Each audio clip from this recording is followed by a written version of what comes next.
Chris Chibnall wrote this episode? Really?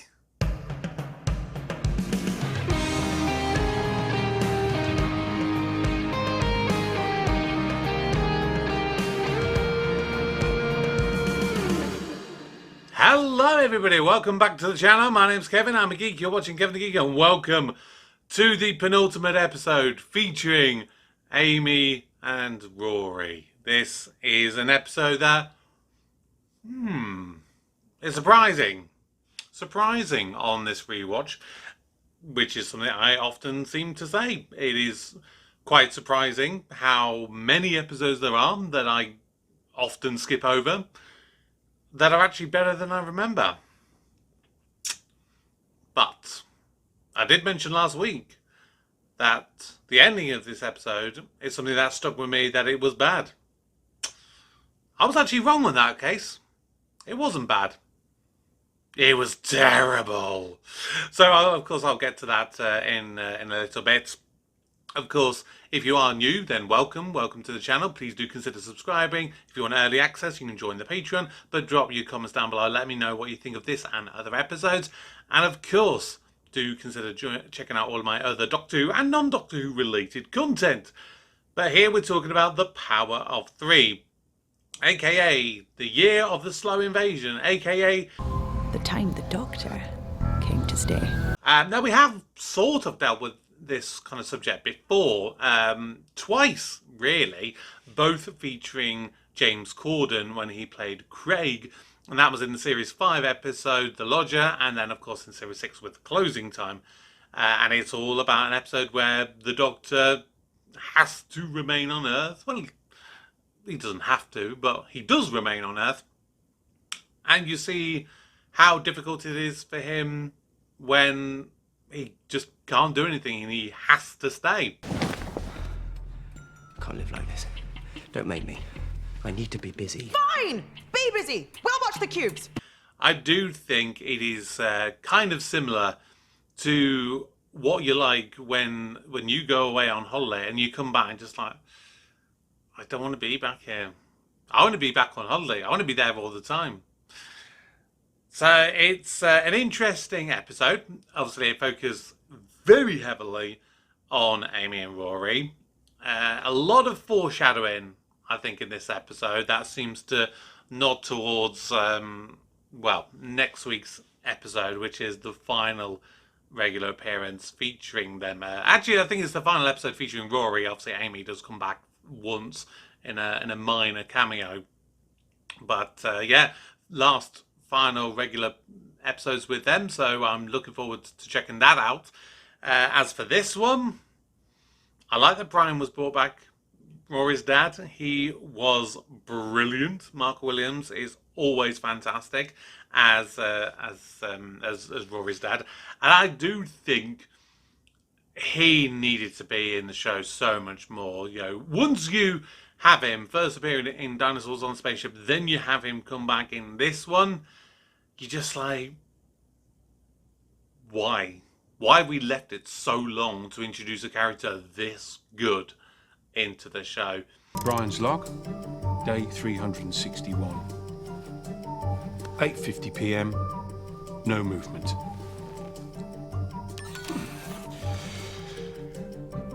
And I am cream crackered.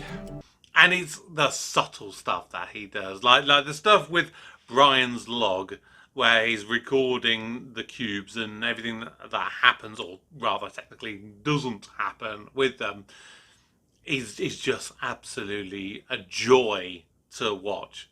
Every scene he is in, he steals the focus every single time. I do like the very quick cut where you see everything that the Doctor tries to do. I mean, doing keepy-ups to about, 5 billion or something in the space of an hour, as well as painting the fence, as well as vacuuming, as well as everything else. A little bit harder to believe, but I'm going to let it slide, as is the Doctor. How long was I gone? About an hour. But the story as a whole, it was great. Absolutely great. And I think that it is so easy to sometimes think, right, we need lots and lots of actions. What can we do? We do this, we do that, we go running here and there, we do all this kind of stuff. And then you just have that moment where you just go, no, actually, let's just sit. You're still here? You told me to watch the cubes. 4 days ago. Oh, doesn't time fly when you're alone with your thoughts? There's an invasion, and nothing happens. And it says a lot about the human race. I think it was a very subtle nod to, especially these days, what we're like with technology. Because I think any time you get like a new phone or a new computer console, or you get, you know, a new TV, or whatever the case may be, we are obsessed with it and very quickly lose interest. And I like that they sort of did a little subtle nod to that with this. You know, you have all these cubes that have just appear. I think it's a little bit idiotic that the first point of call is you go, this must be an alien invasion. And I'm not talking about the Doctor. I'm talking about like the news media. That's literally the first thing they're wondering. Is this an alien invasion? The invasion of the cubes. And then it only takes a little while before they go, actually, yeah, is it just some sort of big, massive marketing ploy? And that was my first instinct. I thought, I can remember if it happened or if it was said or anything, but I was like, this is the thing that feels like if that happened in real life, it would be something like the newest iPhone or the newest Apple product would be like, yeah, let's just put them on the sidewalks, just be there, not make it clear, and then eventually, after a long period of time, bang, here you go. This is what we're doing, and this is what it's been all along. We've put it suddenly in your faces, but we've not told you what it is. We've just let it be there, part of your lives. That, for me, always felt like that's what it would be. So I'm glad that they eventually brought that up, but it did take a while, and like I said, it had to have an alien invasion first before they'd even get to that point of thinking about it. A little bit less believable for that. But the most important thing with this episode is it focused on Amy and Rory. It focused on the two lives that they have, the Doctor life and their normal life, which I think up until the God Complex in Series 6, that wasn't really a thing. Up until that point, it's just like, yeah, we're getting married, you know, we've got married, we're having our life, we're doing this, that and the other. Then at the end of that, the Doctor drops them off, and then they sort of try and have a normal life as well as the Doctor's life. Doesn't feel like real life gets much of a look in. What do we do? Choose. So I like the fact that they're really contemplating how difficult it is. I mean, the one thing that they didn't address is Rory's job. With Amy's, I can understand it could be quite easy. They could do whatever they're doing with the Doctor, and then Amy has effectively an unlimited deadline for her stories. Whereas for Rory, you know, if he's saying, like, I've got to do shifts, it's a lot harder to imagine that he is going to be regularly getting back and having the shifts when we know how irregular and unresponsive the TARDIS can be at hitting the right dates and times often.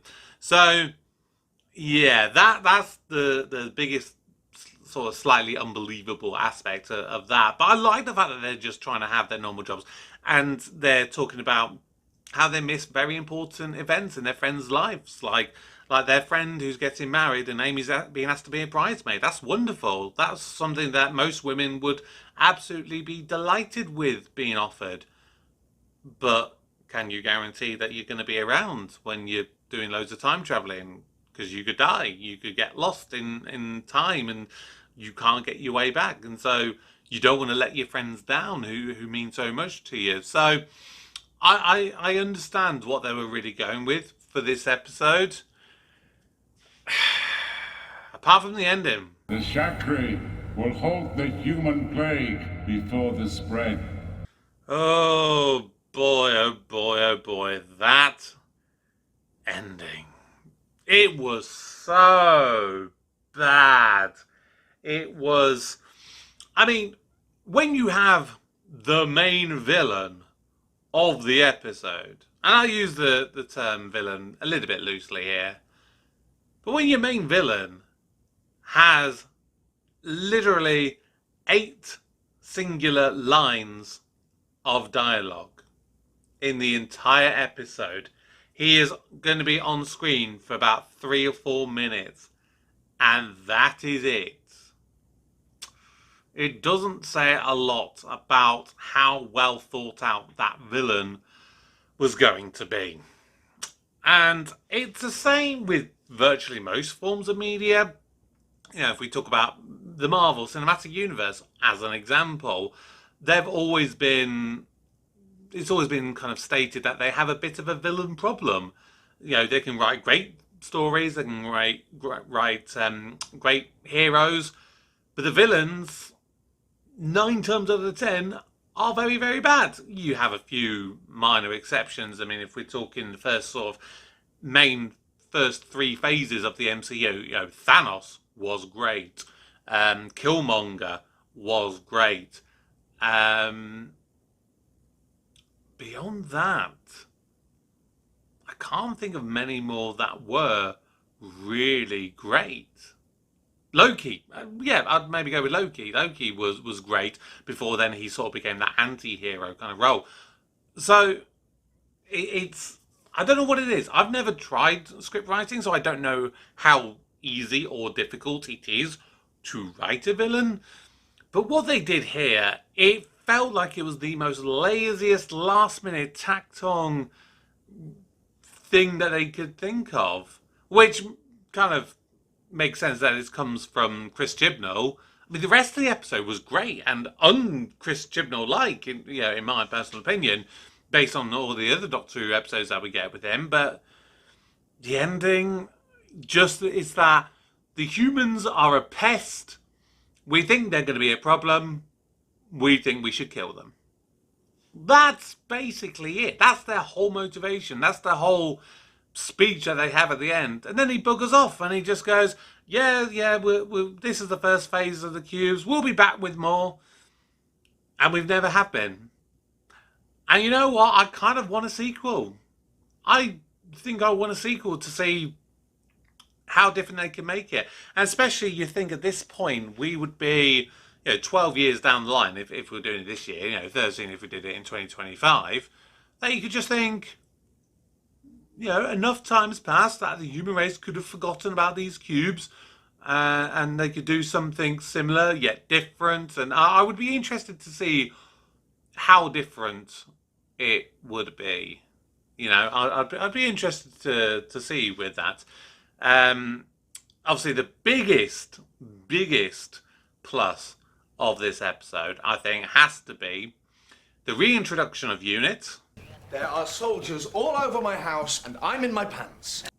And the introduction of Kate Stewart, or Kate Lethbridge Stewart, depending on how you want to call her. Hello.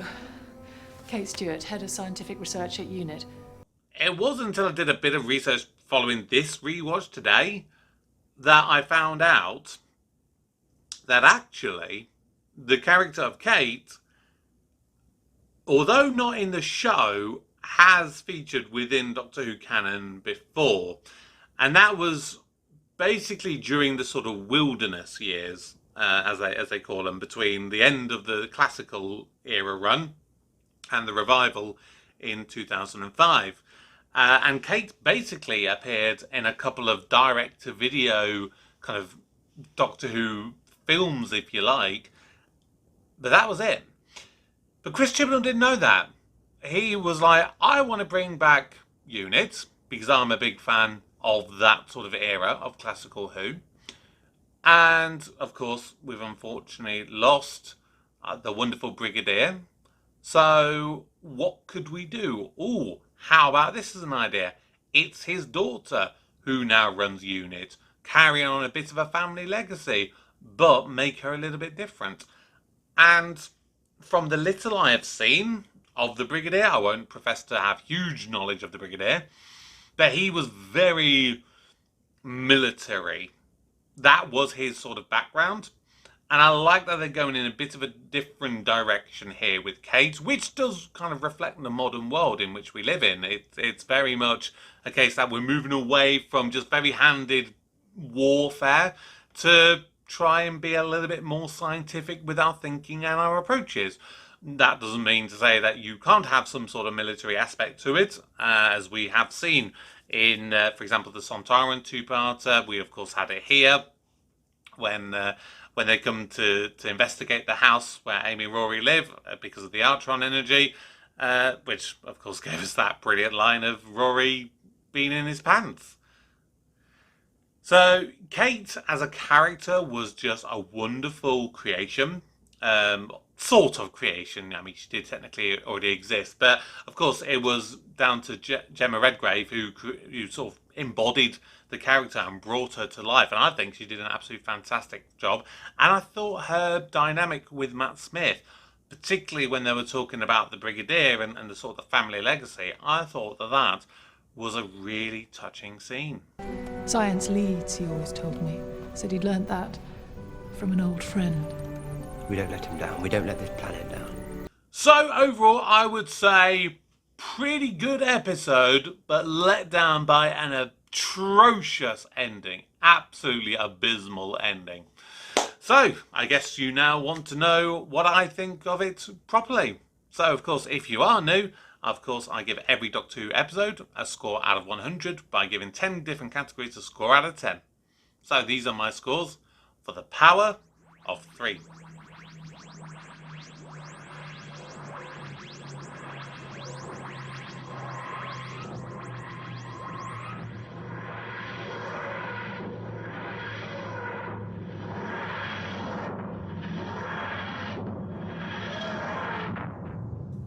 And so this episode scores 69 marks out of 100, which makes it a B- graded episode.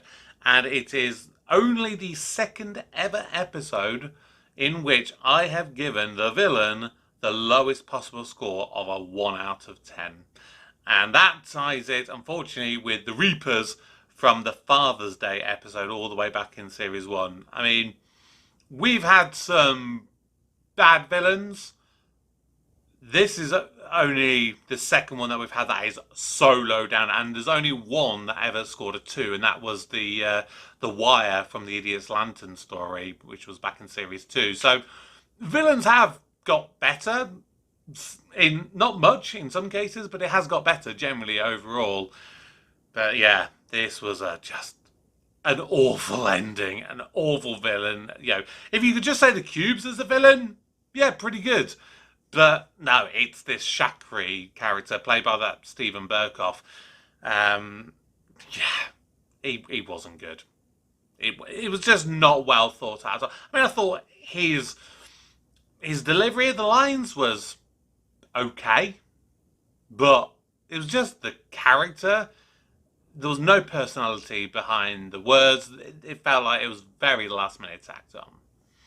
So that is going to conclude this review of Doctor Who. Next week is the final episode of the first half of Series 7 of Doctor Who, and the final episode featuring Amy and Rory Pond. Yeah. If you ever watched my ranking video where I spoke about the music or the best musical tracks used in this show, you may at least get some thoughts on my feelings behind this episode. Not much other than one specific part of it. But yeah, join me next week if you want to learn a lot more. That's going to do it for today. Remember to subscribe, drop your comments down below, and consider joining the Patreon if you want early access to my content. But for now, my name's Kevin. I'm a geek. You've been watching Kevin the Geek. Goodbye.